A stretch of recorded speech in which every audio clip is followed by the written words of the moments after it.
그 EBS 온라인 클래스에 올라간 이제 안내 문구에 보시면 이제 나눠준 유인물 학습지를 이제 모두 다 다운을 받고 지금 현재 출력을 해서 이제 수업을 듣는다고 이제 생각을 할 거고요. 만약에 그 집에 프린터나 뭐 이렇게 환경 때문에 이제 출력을 못한 상태다라고 하면 그냥 빈 뭐 A4 용지나 노트에다가 필기한 거를 이제 적어서 이제 보관을 해 두시면 좋겠습니다. 그렇게 필기할 양이 많은 건 아니거든요. 그래서 그 학습지를 출력을 못한 친구들이 있어도 실질적으로 바로 다 필기를 하시면 될 것 같고, 원래 첫 시간에 이제 시험 얘기도 하고 수행평가 얘기도 해야 되는데, 여전히 이제 학교에서 논의되고 교육부에서 나와 있는 뭔가 지침들이 계속 수정되고 있어서 아직까지도 확정이 되진 않았거든요. 그래서 이제 그게 정해지는 대로 뭔가 안내가 나가고 필요한 시기에 알려드릴 수 있도록 하겠습니다. 한 가지 더 알려드린다 그러면 이렇게 필기한 내용들을 나중에 학교에 등교를 하고 확인을 꼭 할 거기 때문에 뭐 파일로도 지금 제출을 받을 거지만 다시 확인을 받고 이제 그거를 이제 점수에 반영을 할 예정이니까요. 이렇게 필기한 내용들을 잘 정리해 놓으시면 좋겠습니다. 오늘은 첫 시간인데 이제 이 물리학원이 교육과정이 바뀐 지 얼마 안 됐어요. 그래서 이제 내용들이 바뀌면서 배워야 할 것들이 상당히 많이 줄어들었거든요. 그래서 여러분들이 수학 공부하듯이 물리 공부를 하면 원하는 성적을 누구나 얻을 수 있다고 생각을 합니다. 뭐 수학만큼 이제 열심히 신경 쓴 과목이 아닐 수 있긴 하고, 아니면 수학보다 더 어렵다라고 이제 느낌을 갖는 친구들이 있을 텐데, 최대한 간단하게 쉽게 설명을 하도록 노력을 할 거고요.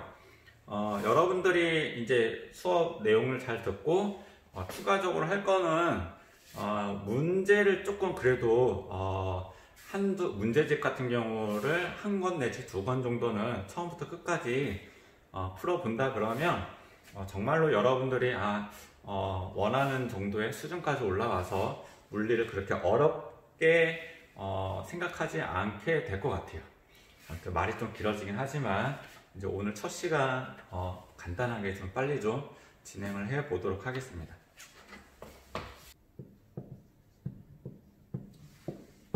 오늘 할 내용은 이 세 가지인데요. 이제 교과서를 보시면 개인적으로 이제 교과서도 이제 실험을 하거나 뭔가 안내할 내용들이 있으면 교과서를 이제 가지고 이제 소개를 할 텐데, 학습지 유인물을 최대한 많이 활용할 거다 참고하시면 되겠습니다. 그래서 첫 시간에 이제 속력 속도에 대해서 얘기가 나와 있을 텐데, 이 속력 속도 얘기하기 전에 이동거리가 무엇인지, 변이가 무엇인지 먼저 알고 넘어가야 속력 속도 얘기를 할 수 있을 것 같습니다. 거기 이제 나눠준 학습지를 보게 된다 그러면 이동거리와 변이에 대해서 나와 있죠. 거기 읽어보면 이동거리는 물체가 실제로 움직인 총 거리가 나와 있습니다. 이동거리가 무슨 뜻이냐? 말 그대로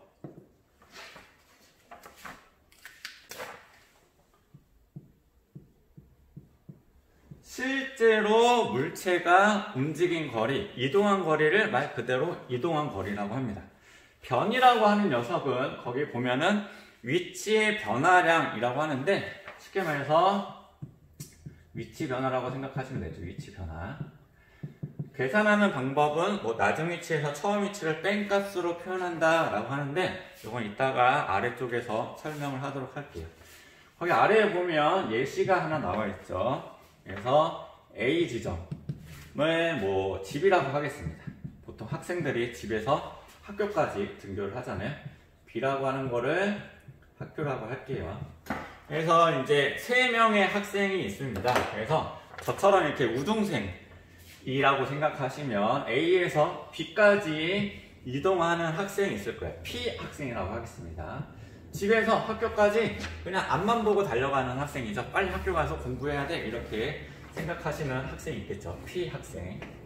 그 다음에 두 번째 학생. 두 번째 학생은 중간에 가다가 마트에서 간식을 사 먹어야 돼요. 그래서 어떤 GS 마트에 들려서 빵 같은 거를 사고 이렇게 경로가 달라지는 Q 학생이 있다라고 가정해 봅시다. 세 번째, 어떤 학생은 더 멀리 가가지고 뭔가 더 이제 다른 친구들하고 같이 만나가지고 한꺼번에 등교하는 학생도 있을 수 있죠. 그래서 R이라고 하는 학생이라고 생각해 봅시다. 3명 있어요. 바로 이제 질문 들어가 보도록 하겠습니다. 이동거리 큰 순서를 못 구했죠? 어렵나요? 이동거리 큰 순서 P, Q, R 3명의 학생이 있는데 이동거리가 가장 큰 학생은 누구일까요? R인 학생이죠. R 제일 많이 이동을 했고 그 다음에 Q, 그 다음에 P 이런 식으로 이동거리가 실제로 이동한 거리이기 때문에 R이 제일 크다. 당연한 소리인 거지. 두 번째, 최단거리라고 적혀있는데 이 P, Q, R 중에서 최단거리로 이동한 사람이 누구냐라고 하는데 이 최단거리는 수학적으로 봤을 때 이 두 개의 지점을 어떻게 연결한 거다? 직선거리로 연결한 거를 최단거리라고 하잖아요. 그래서 이 P라고 하는 학생이 최단거리로 움직였는데 이 최단거리가 변이에요, 변이. 변이를 어떻게 이제 정의가 되어지냐면 변이라고 하는 거는 칸이 모자랄 수도 있는데 이게 위에다가 적을게요. 변이라고 하는 거는 어떻게 구하냐? 출발점과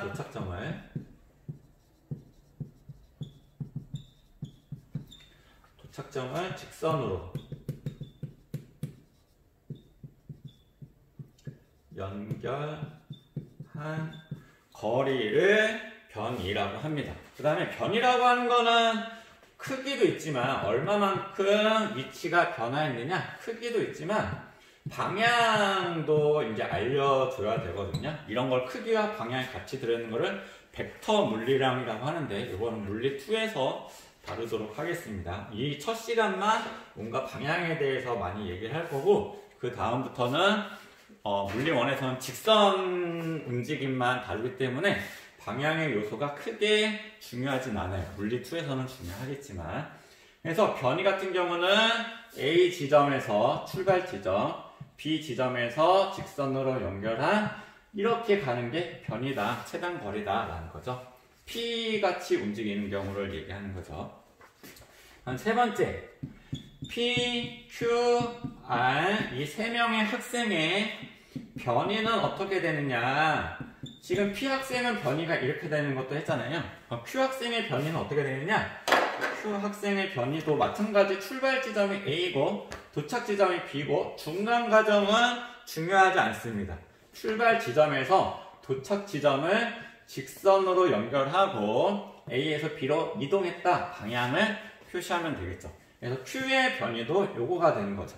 R도 마찬가지겠죠. R도 막 이렇게 경로가 다양하긴 하지만 A 지점에서 출발 지점, B 지점, 도착 지점을 직선으로 연결한 게 변이가 되니까 요 P, Q, R 셋 다 변이가 동일하다, 같다라는 거를 알 수가 있습니다.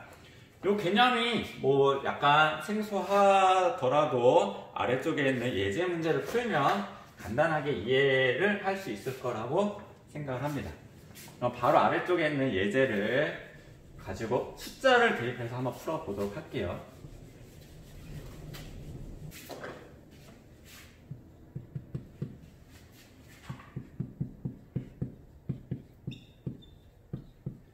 이제 엄청 어려운데 여러분들은 잘 할 수 있을 거라고 생각을 하고 이제 물리하면 어렵잖아요. 지금 A에서 어떤 물체가 있는데 A에서 B로 갔다가 C로 이동하고 있는 경우입니다. A에서 B까지는 10m, B에서 C까지는 4m 이렇게 있을 때 첫 번째 질문. 그러면은 이 물체는 이동거리가 얼마가 될까요? 얼마죠? A에서 B까지 10m, B에서 C까지 4m. 이동거리 실제로 이동한 거니까 10 더하기 4해서 14m다 라고 하면 되겠죠. 어려운 문제, 이걸 잘 알면 물리 다 소질이 있는 겁니다. 변이는 위치의 변화인 거고, 어떻게 구하냐고 했냐면 출발 지점, 중간에 이동거리, 뭐 이렇게 경로 다 상관없고 출발 지점과 도착 지점을 직선으로 연결한 거, 그러니까 동일하겠죠? 14m이고요.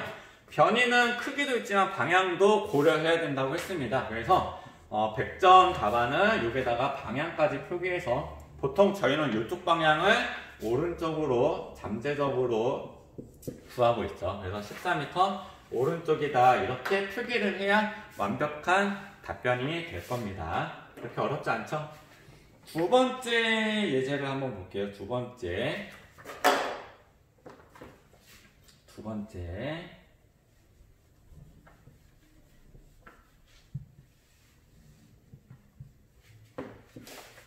이번엔 좀 순서가 달라졌어요. A, C, B 순서로 되어 있는데 A에서 B까지가 10m, 여기가 4m라고 합니다. 이럴 때 마찬가지 A에서 B를 거쳐 C로 이동할 때 첫 번째, 이동거리는 어떻게 될까요? A에서 B로 갈 때 10m, 그래서 B에서 C로 갈 때 4m니까 실제로 이동한 거리는 14m가 되겠죠. 두 번째, 그럼 변이는 어떻게 되느냐? 변이는 위치의 변화, 출발 지점과 도착 지점을 직선으로 연결한 요 거리가 되겠죠. 이 거리는 전체 10에서 4를 빼니까 6m가 되겠죠. 6m. A에서 C로 이동했으니까 오른쪽 방향입니다. 오른쪽 방향으로 움직였다. 이렇게 표현을 해야 완벽한 표현이 되겠죠. 이동거리와 변이의 차이를 그렇게 어렵지 않게 받아들일 수 있겠죠. 요게 이제 이동거리와 변이 요까지만 하고 바로 속력 속도 넘어가도록 할게요.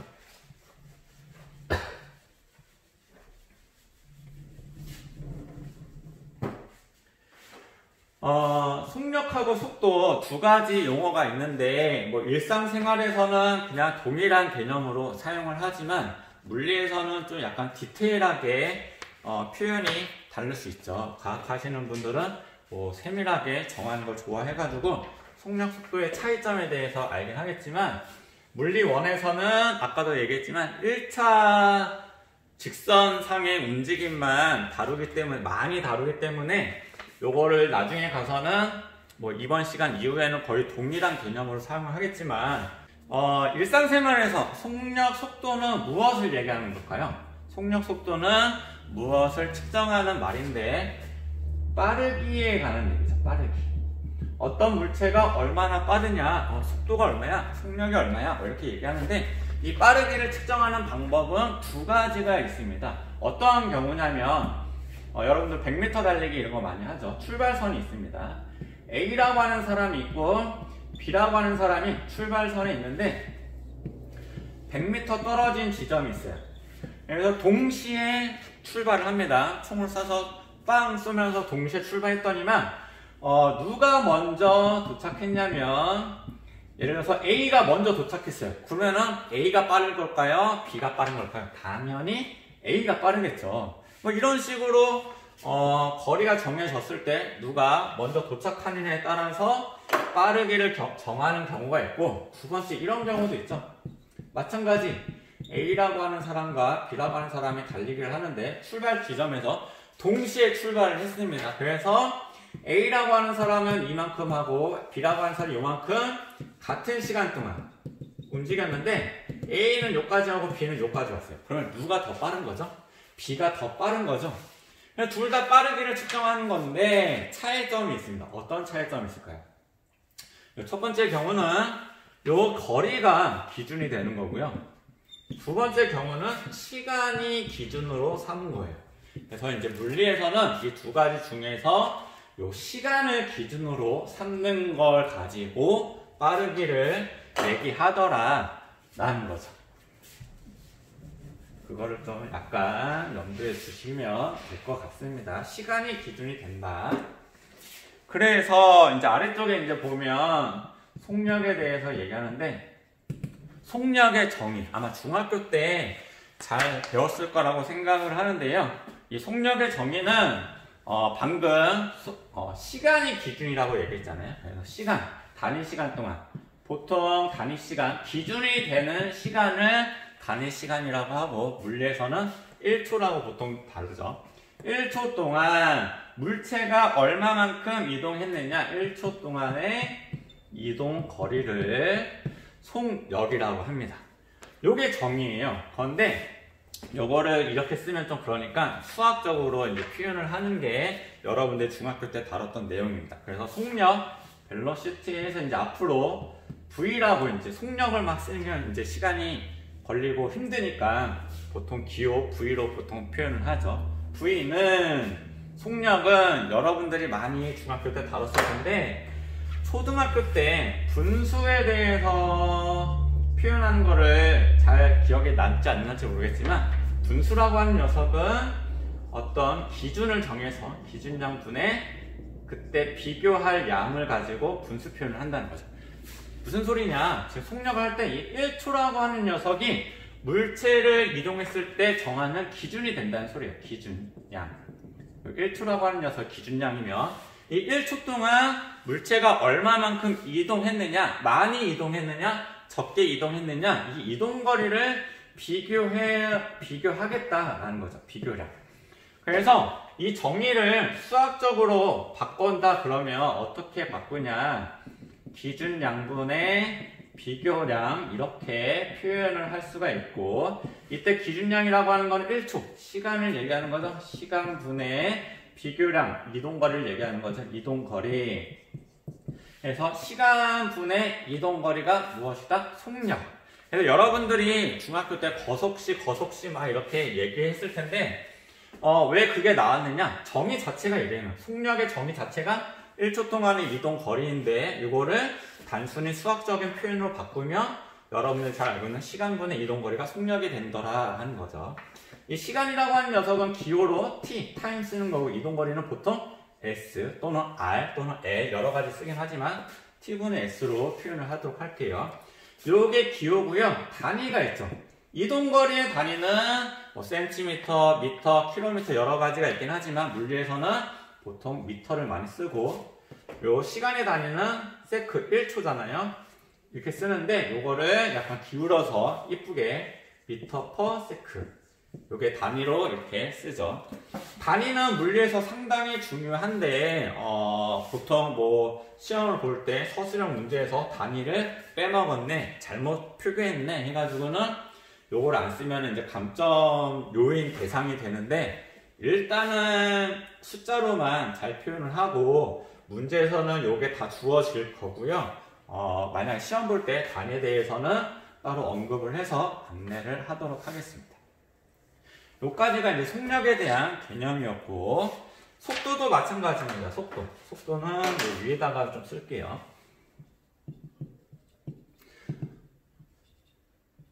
속도의 정의도 아래쪽에 나와 있는데, 그러면 속도의 정의는 1초 동안, 마찬가지 단위 시간 1초 동안 물체의 위치가 얼마만큼 변화했느냐, 변이를 얘기하는 게 속도입니다. 그래서 이 변이라고 하는 녀석은 방향도 고려해야 되기 때문에 속도 V에서 방향의 요소가 들어있다라고 하는 요 화살표 표시인데, 벡터의 물리량이다. 얘는 크기만 가지고 있는 스칼라 물리량이다 라고 하는데, 오늘만 이렇게 뭔가 방향 표시를 따로 하고 나중에는 속력, 속도가 거의 동일한 개념으로 다뤄질 겁니다. 마찬가지 1초라고 하는 녀석 기준량이고, 그때 변이라고 하는 녀석이 비교량이어서 기준량, 시간, t분의 이동거리 대신 변이, 위치의 변화인데, 여기에다가 방향의 요소가 들어가면 이게 변이다. t분의 s 동일하긴 하죠. 근데 얘는 크기만 가지고 있는 거고 얘는 방향까지 가지고 있는 거다. 단위는 뭐 미터 퍼 세크 동일합니다. 그래서 속력, 속도가 약간의 차이점이 있는데 구체적인 상황은 학습지 두 번째 페이지에 가면 예제 문제가 있는데 그걸 가지고 한번 다룰 수 있도록 할게요. 너무 걱정하지 마시고요. 아래쪽에 이제 물음 세 가지가 나와 있습니다. 물음 이것도 언급을 하고 갈게요.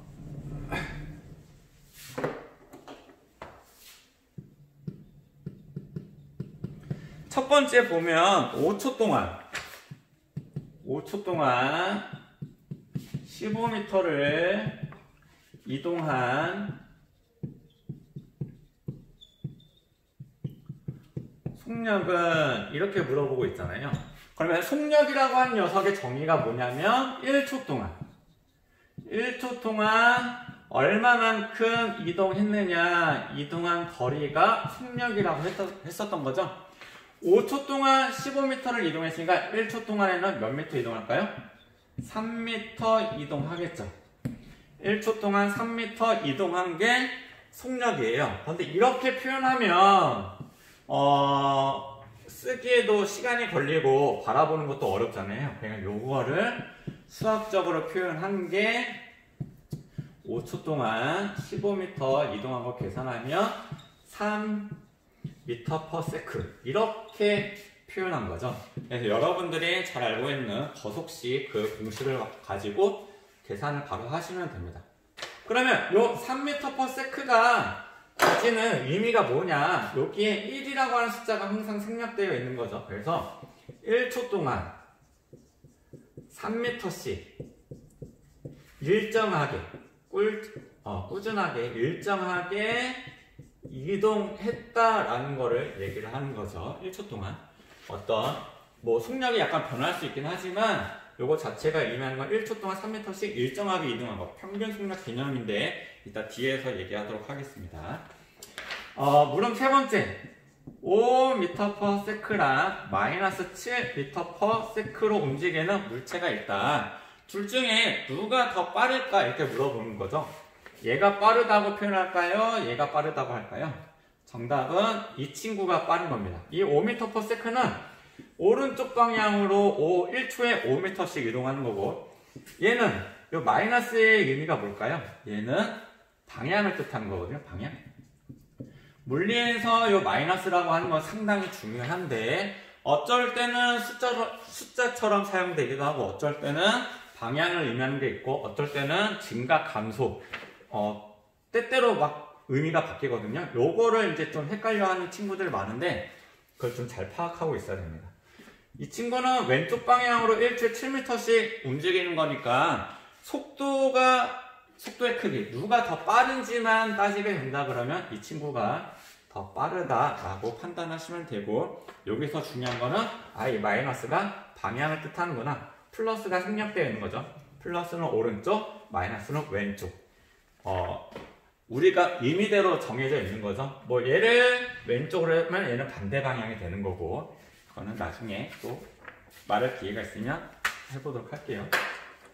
이제 두 번째 페이지로 넘어가면 이제 평균 속력이 나와요. 평균 속력, 평균 속도에 대해서 나와 있는데 평균 속력의 정의를 먼저 정리한다 그러면 전체 이동한 거리를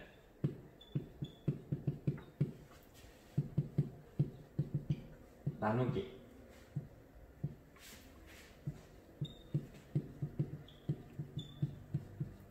전체 걸린 시간으로 나눈 값을 평균 속력이라고 합니다. 이 평균 속력이라고 하는 게 어떤 개념이냐라면 다시 아까 앞 페이지에 보면 A라고 하는 집에서 B라고 하는 학교까지 등교를 하는 학생들이 있었습니다. P라고 하는 학생이 있었죠.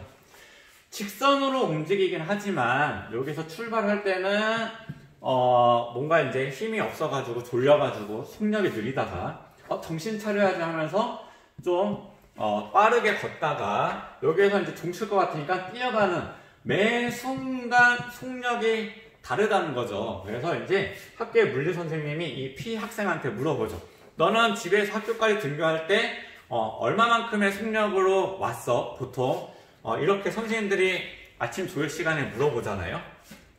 어쨌든 매 순간 속력이 변하기 때문에 계산하기가 힘들기도 하고 뭔가 물리적으로 표현하기가 어렵다 하기 때문에 이 평균 속력, 즉 A에서 B까지 전체 거리를 전체 걸린 시간으로 나누면 평균 속력 개념으로 뭔가 계산도 할 수 있고 표현도 할 수 있더라. 우리가 보통 어떤 물체의 속력이 얼마나 걸렸어 얘기할 때 계산하는 게 평균 속력이고요. 아니면은 지금 저 물체의 속력이 얼마야 할 때를 뭐 순간 속력 이렇게 사용하는데 보통 문제 풀 때 계산하는 게 평균 속력이라는 거죠. 요게 이제 보통은 생략되어 있긴 하지만, 그래서 평균 속력이라고 하는 녀석은 마찬가지 바로 해보도록 할게요. 전체 이동한 거리를 전체 걸린 시간으로 나눈 값이다 라고 하는 거니까 시간분의 이동거리가 되겠죠. 얘도 단위가 미터/세크 이런 식으로 접근하시면 되고, 아래쪽에는 평균 속도도 마찬가지죠. 평균 속도의 개념은 전체 이동 거리를 이동거리가 아니지, 전체 위치가 변화한 전체 변이를 전체 걸린 시간으로 나눈 값이 평균 속도인 거죠. 잠시 뒤에 아래쪽에 예제 문제로 속도와 속력 차이를 가지고 한번 구체적으로 얘기해 보도록 할게요. 그래서 평균 속도라고 하는 녀석은, 속도는 이렇게 방향 표시가 있는 거고, 평균 마찬가지 전체 걸린 시간분의 이동거리가 아닌 변이, 방향 표시. 오늘만 이런 거 화살표 표시하도록 할게요. 단위는 마찬가지 미터/세크이더라. 요 둘 차이가 어떤 건지 예제 문제 4번을 가지고 얘기해 보도록 할게요.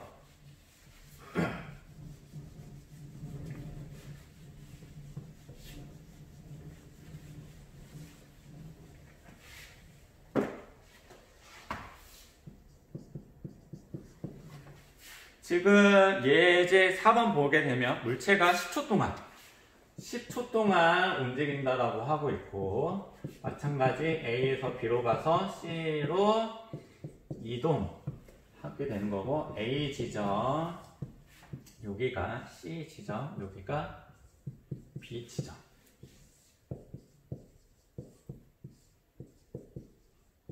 이렇게 되어 있는 거죠. 앞에 그림이랑 동일한데, 이럴 때 먼저 평균 속력을 한번 구해보도록 하겠습니다. 평균 속력이라고 하는 거는 좀 전에 얘기했죠. 전체 이동한 거리를 전체 걸린 시간으로 나눈 값이다. 처음이니까.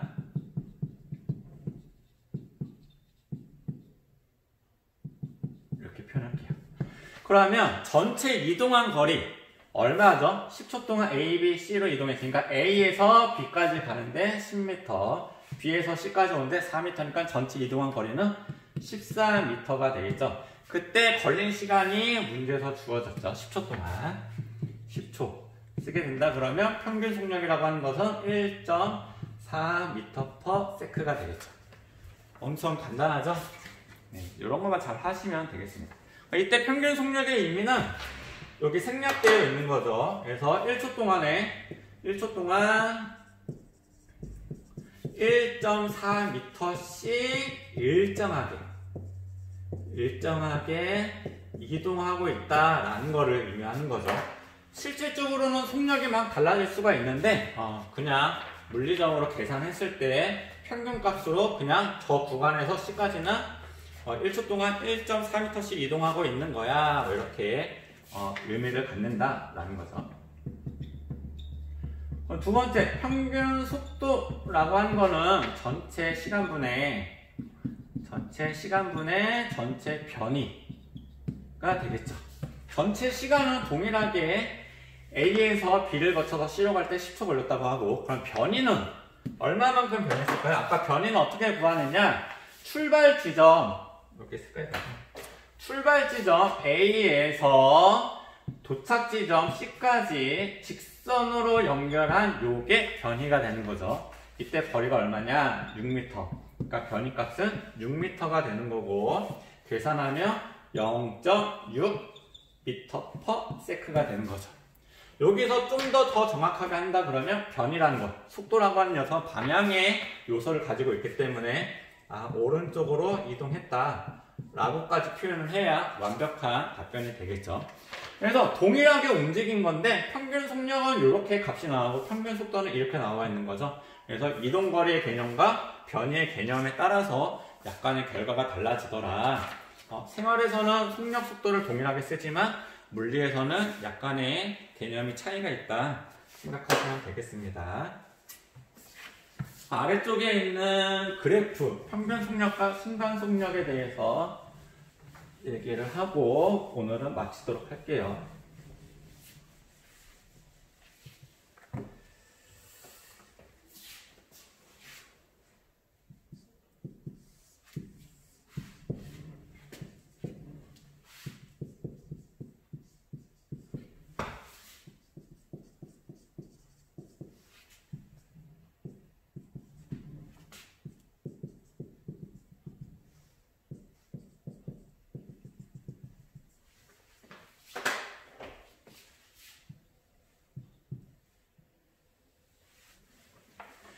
지금 평균 속력과 순간 속력을 얘기를 해야 되는데 거기에 적혀있는 정의를 보면 순간 속력이라고 하는 것은 아주 짧은 시간 간격일 때 속력, 일반적으로 속력이라고 할 때는 순간 속력을 의미하더라. 물체의 속력이 얼마냐 라고 딱 정해서 말하는 걸 순간 속력이라고 얘기하는데 물리1에서 그 내용이 빠져버렸어요. 뭐 순간 속력을 구하는 내용도 교과서에서 다루지 않고 혹시나 이제 그래도 개념 어떻게 순간속력의 개념이 어떻게 되더라 하는 거를 알고 싶고 시간이 난다 그러면 개학을 하고 나서 학교에 등교를 하고 나서 다뤄보도록 하겠습니다.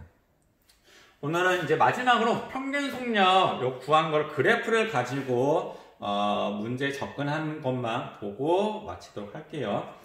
지금 보게 되면은 지금 그래프가 등장을 하면 나중에 그래프에서 얘기를 하겠지만 요 X축이 갖는 의미가 무엇인지 또 Y축이 갖는 의미가 무엇인지를 먼저 파악을 하고 접근을 해야 돼요. 만약에 요것들이 달라지면은 요 그래프가 동일한 모양이라고 하더라도 의미하는 바가 달라지기 때문에 조심해야 된다. 이 물체를 어떻게 움직이는지 표현한다 그러면 출발 지점이 있습니다. 출발점. 여기에 어떤 물체가 있습니다. 그래서 1초 동안 직선 운동을 한다라고 하면 거기 예제 5번에 직선 운동 한다라고 얘기했죠. 직선 운동.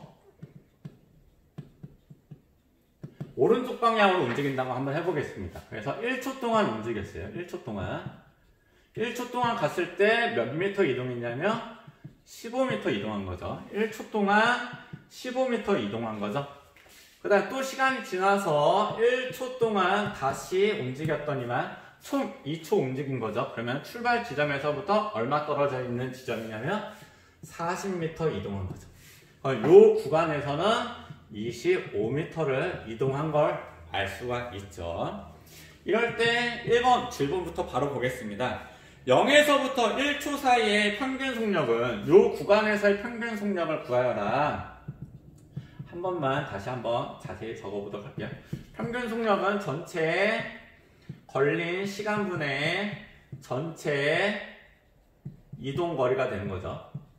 그래서 전체 시간 0에서부터 1초까지 전체 걸린 시간은 당연히 1초가 되는 거고 이때 몇 미터 이동했습니까? 15m 이동했죠. 그래서 0에서부터 1초까지 이동한 평균 속력은 15m/s 이렇게 구하시면 되겠죠. 두 번째도 빠르게 해볼게요. 1초에서 2초 사이의 평균 속력은 V는 전체 걸린 시간 1초에서 2초까지 몇 초 걸렸나요? 마찬가지 요 구간 얘기하는 건데 1초가 되는 거죠. 그때 몇 미터 이동했을까요? 요거가 되는 거죠. 25m. 그래프에서는 요거 얘기하는 거죠. 요거. 그래서 25m/s 이렇게 구하시면 되고 세 번째 0에서부터 2초 사이의 평균 속력은 V는 전체 걸린 시간 0에서부터 2초니까 2초 걸렸고요. 그러면 전체적으로 봤을 때는 몇 미터 이동했을까요? 40m 이동한 거죠. 여기서부터 여기까지 요거가 되는 거죠. 40m 이동했으니까 계산하면 20m/s 이런 식으로 평균 속력을 구하시면 됩니다. 여러분들이 중학교 때 다뤘던 그 속력 구하는 공식으로 접근을 하시는 거죠. 근데 그래프가 이제 나오면 그래프를 잘 활용을 하셔야 여러분들이 물리를 다룰 때 아주 유용하게 쓰이는 게 그래프입니다. 세 번째, 3번만 한번 해보도록 할게요. 그래프를 이제 활용할 건데 0에서부터 2초 사이 평균 속력을 구해보자 하면 어떻게 하냐면 0초인 출발 지점과 2초일 때의 지점을 어떻게 하냐, 직선으로 연결하시면 됩니다. 직선으로 연결하면 그래프가 하나 나오죠. 기울기가 등장을 하는데 기울기가 갖는 의미를 파악을 하셔야 돼요. 기울기를 구하는 방법은 수학 시간에 많이 배웠죠. 기울기를 어떻게 구하느냐, x가 얼마만큼 변화했는지, x의 변화량 분의 y가 얼마만큼 변화했는지, x분의 y를 기울기라고 하잖아요, 그때 값을. 그러면 물리 지금 여기 x가 의미하는 게 무엇이냐면 시간이에요, 시간. 시간분의 y가 의미하는 게 뭐냐, 거리, 이동거리가 되겠죠. 시간분의 거리, 요 한 값이 무엇이죠? 속력이죠, 속력. 그래서 속력은 시간분의 거리, 속력은 시간분의 거리, 이런 식으로 해서 기울기가 의미하는 게 무엇인지 파악을 하시면 다시 문제로 돌아와서 0에서부터 2초까지의 평균 속력을 구하여라 하니까 0에서부터 2초까지의 기울기를 구하시면 되겠죠. 기울기 어떻게 구해? x 2분의 y 40 하게 되면은 20m/s. 동일한 결과값이 나오죠. 여러분들은 첫 번째 0에서부터 1초까지의 평균 속력, 1에서 2초까지 평균 속력, 이렇게 해서 기울기 구하시면 동일한 결과값이 나올 것입니다. 4번, 5번에 1초에서 또는 2초에서의 순간 속력이 있는데 요거는 이제 교육과정에서 빠졌기 때문에 그냥 패스하도록 할게요. 1초에서의 순간 속력을 구하면 여기 접선의 기울기를 구하시면 되고, 2초에서의 순간 속력을 구하면 이때 접선의 기울기를 구하면 되고, 수학 시간에 요 지점, 그 다음에 기울기 구하는 거 여러 가지 수학적인 형태로 구하는 거잖아요. 이때 접선의 기울기를 구하면 순간 속력이 되는데 자세한 얘기는 그냥 안 하도록 하겠습니다. 나중에 시간적인 여유가 되면 이 순간 속력이 왜 접선의 기울기가 되는지도 설명할 수 있도록 할게요. 이제 마지막으로 6번에 보면 물체의 속력은 시간이 흐를수록 일정하다, 빨라진다, 느려진다. 근데 정답은 빨라진다가 되겠죠. 왜 그러냐면 요게 2초 동안에 점점 시간이 갈수록 이렇게 움직이는 건데 기울기 값이 가팔라지고 있죠. 기울기가 점점 커지니까 기울기가 속력을 의미한다고 했죠. 기울기가 점점 커지니까 속력이 커지겠죠. 그래서 지금 요 물체는 시간이 갈수록 빨라지고 있다라는 겁니다. 그래서 오늘 이동거리와 변이, 속력, 평균 속력까지 다뤘습니다. 그래서 글씨도 지저분하고 처음 이제 영상으로 이제 수업을 하다 보니까 많이 어색한데 어쨌든 여러분들이 잘 정리를 해서 거기 그 안내된 거에 아래쪽에 보면은 그 필기한 거를 이제 제출하는 난이 있잖아요. 거기에다가 꼭 제출을 해 주시기 바랍니다. 네, 오늘은 이렇게 마치도록 할게요. 감사합니다.